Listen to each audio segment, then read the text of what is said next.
자, 오늘은 어떤 화가입니까? 오늘은 네덜란드 화가 렘브란트를 저 렘브란트 좋아합니다.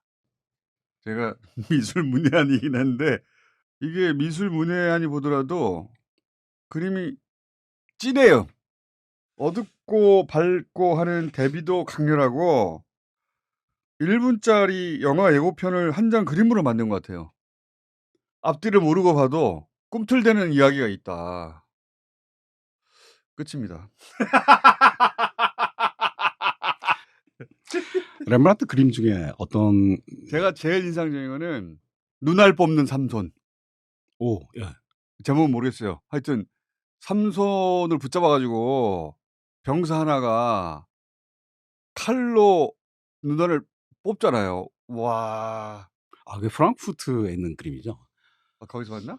프랑크푸르트 슈테델 미술관 삼손 그 실명 장면이 있는데요. 네. 이렇게 박사 안에서 이제 삼손이 자고 있었던 모양이에요. 누워 있고 노란 옷 입고 들릴라가 이제 머리카락 확 잘라가지고 들고 밖으로 이제 나가면서 뒤를 이제 돌아보죠, 그죠? 그렇죠. 그래서 삼손이 막 발버둥 치면서 비명을 지르는데 블레셋이라고 그래? 블레셋 병사들이 그 비밀을 알고 그쵸. 힘이 약해진 삼손을 눈을 찌르는데 양반이 판관이니까 모욕을 주려고 죽이지는 않고 실명만 이제 시키려고 그러는 거예요. 그래서 그 블레셋 병사가 이 칼로 오른쪽 눈인가를 찌르는데 맞습니다. 그 너무 강렬해서 제가 생생하게 기억하고 있어요. 그때 이 눈이 검에 이제 찔리면서 피가 이렇게 탁 뿌려서 나오는데 그 핏방울을 순간적으로 이제 표현을 한 거예요. 그리고 이제 블레셋 병사가 이제 눈을 찌를 때 칼을 쥐고 있는데 칼의 손잡이를 쥐지 않고 칼날을 쥐고 있어요. 아, 그랬나? 그래서 손잡이 이제 뒤에 돌출이 돼 있고 거기 무슨 조각 같은 것도 새겨져 있는데. 그리고 손잡이를 잡지 않고 칼날의 중간쯤을 이제 쥐고 있는 거예요. 그리고 막 사람들 여러 명 달려들어가지고 막 힘이 장사니까 팔다리 붙들고 막 있고 그러잖아요. 지금 이제 머리카락 잘렸기 때문에 힘 없습니다. 그 이유가 뭐냐면 이 삼손을 죽이면 안 되는 거야. 눈만 터뜨려야 되는 거야. 깊이 찌르지 않기 위해서 그렇게 해서 이 칼날의 중간을 이렇게 딱 쥐고 그 디테일이 대단한 거 아니야? 디테일이 대단하다 진짜. 삼손 주제를 이제 렘브란트가 특히 많이 그렸는데 삼손이 이제 결혼하는 거, 뭐 장인한테 가가지고 막 항의하는 거, 들릴라 이전에 결혼식 하는 그런 그림도 그리고 그 연작을 많이 그리는데 특이한 게 삼손 주제가 서양 미술사를 통틀어서 거의 없어요. 미술관에 가도 거의 찾아보기 힘듭니다.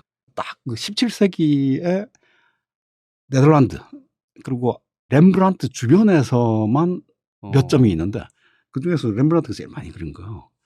양반 이제 유대인이라고 친했는데 주문도 많이 받고 자기 이제 집도 있고 유대인 거리에 있었잖아요.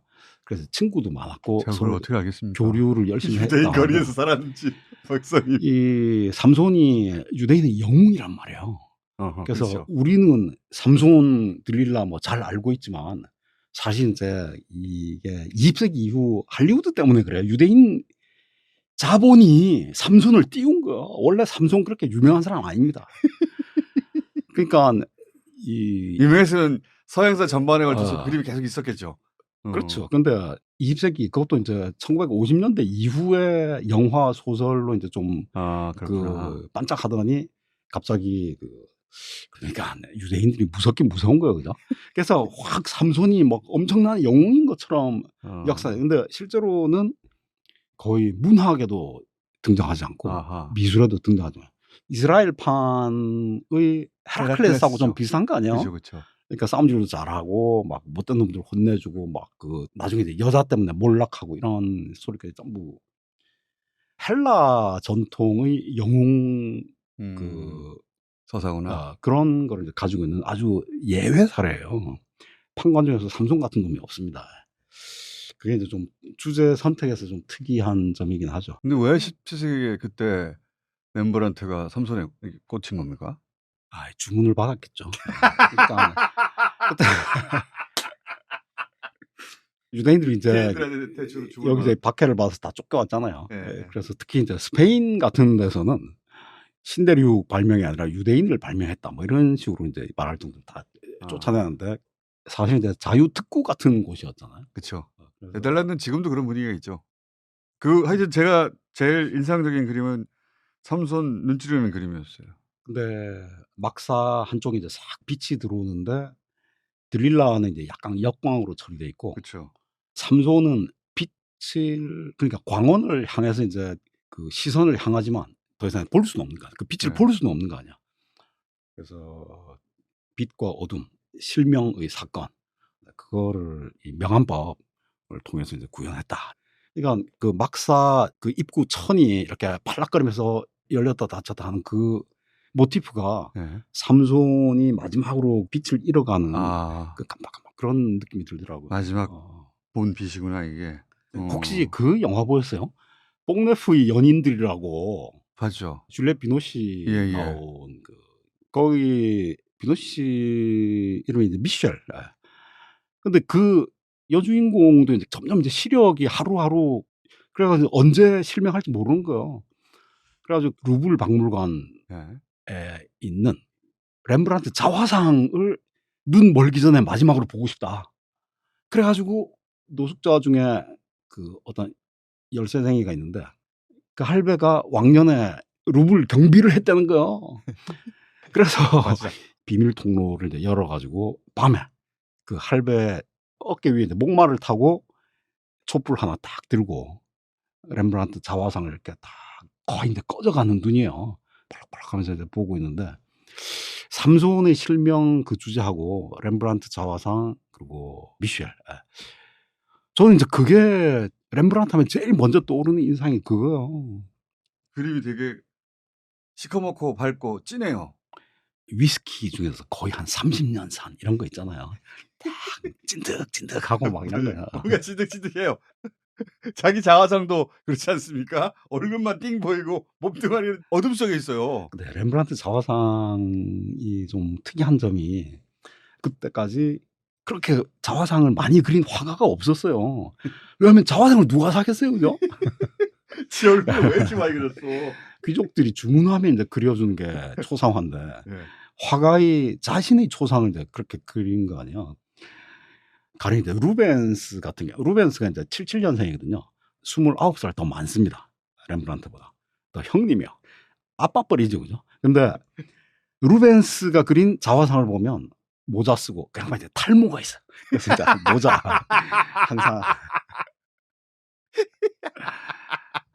이제 쓰고 있고 그다음에 약간 이제 귀족인 박사님은 것처럼 아는 게 너무 많아. 그래서 신기한 게 루벤스는 붓을 들고 있는 자화상을 그리질 않았어요. 정지된 동작 아닙니까? 루벤스는 그렇죠. 뭔가 딱 포즈 딱 취하고 있는 건데 멋있게 보이려고 이제 자기 그림을 약간 이제 뽀샵을 해서 렘브란트 그렇게 뭘 했답니다. 하고 있어요. 보통 보면. 근데 렘브란트는 막 당황한 모습, 깜짝 놀란 모습, 골똘한 모습, 의아한 모습, 그러니까 막 온갖 표정들을 지어가면서 심지어는 돌아온 탕자 있잖아요. 아직 돌아오기 전에 막 술집에서 맨날 술 먹고 그랬잖아요. 여자 막 무릎에 앉히고 그거를 자기를 탕자로 그랬다니까. 그리고 이제 자기 와이프를 창녀로 그래가지고 자기 무릎에 앉히고 막 이런 식으로 자화상을 그린 거예요. 그러니까 누구든지 남들이 나를 이렇게 좀 봐줬으면 좋겠다.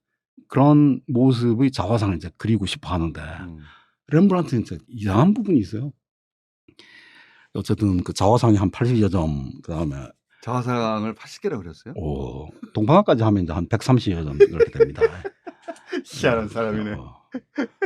맨날 앉아서 그거 그리고 앉아. 근데 그때 또 유럽 전체 초상화 수집 붐이 일어가지고 우비치 같은 데서 이제 초상화 컬렉션을 이제 따로 그 예산을 이제 잡아서 체계적으로 수집을 했었고 당연히 이제 렘브란트 자화상도 대상이 됐었죠. 근데 렘브란트 그림 스타일이 표정, 감정 상태 뭐 이런 거에도 이제 관심이 많았지만 무엇보다 그 당시에 17세기 네덜란드는 주제의 대폭발이 일어났던 시대입니다. 캄브리아기에 뭐 종의 대폭발이 일어났다잖아. 그런 것처럼 이전에는 존재하지 않았던 주제들이 막 새끼를 쳐가지고 엄청나게 많이 불어난 거야. 예를 들어서 풍경화만 하더라도 풍차만 그리는 풍차 전문 풍경화가 있고, 그다음에 이제 사구 있잖아, 사구. 모래 사구만 또 잘 그리네.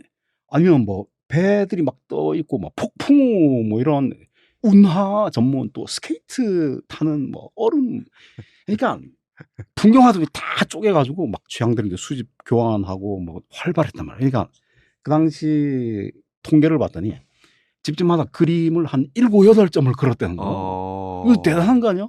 손바닥 엽서만한 그림 아니면 손 한 뼘, 두 뼘, 세 뼘 뭐 그 정도 그림이긴 하지만, 그러니까 이제 중산층이 이 구매력이 생겨가지고 옛날에 이제 귀족들만 독점적으로 향유하던 그런 컬렉션 취미. 까놓고 얘기하면 이제 돈지랄이죠, 그죠?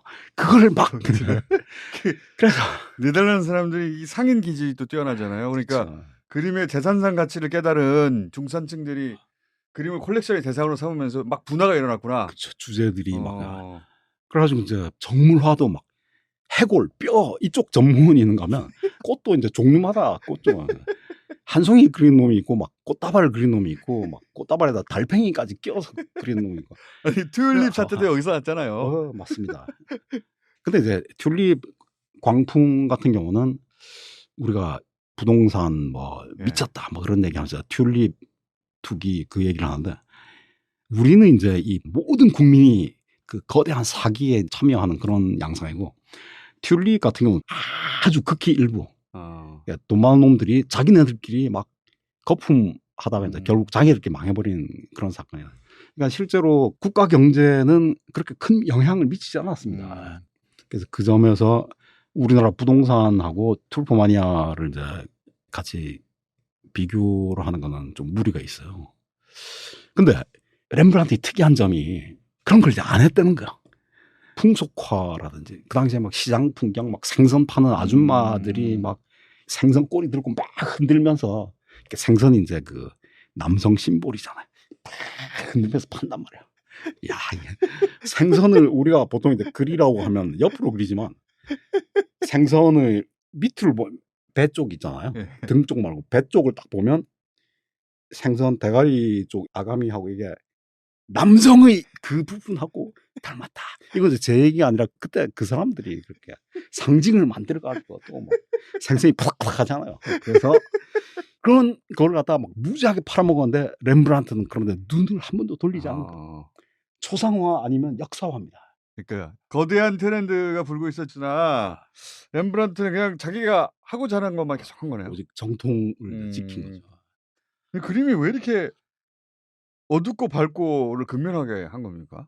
자기를 그려도 얼굴만 보이지 몸뚱아리가 거의 안 보여요. 어둡게 그려가지고. 하이라이트를 이제 치는 건데 집중광 효과인데 말이죠. 바로크 시대 연극 쪽에서 가장 큰 발명품 중에 하나가 스포트라이트거든요. 이전에는 이제 집중 조명이 불가능했었어요. 근데 이제 그 집중광 효과를 렘브란트가 어디서 배웠을까? 이 많은 연구자들이 이탈리아에서 배웠다. 이탈리아의 라파엘로라든지 카라바조, 틴토레토 이런 이제 명암법의 거장들 있잖아요. 그 거장들의 작품을 판화로 이제 많이 복제를 해가지고 수천 점을 이 사람이 모으고 있었어요. 수집가였어요? 렘브란트가 돈 거기다 다 쓴 거야. 그래서 남아있는 것도 없는데 어떻게 하느냐.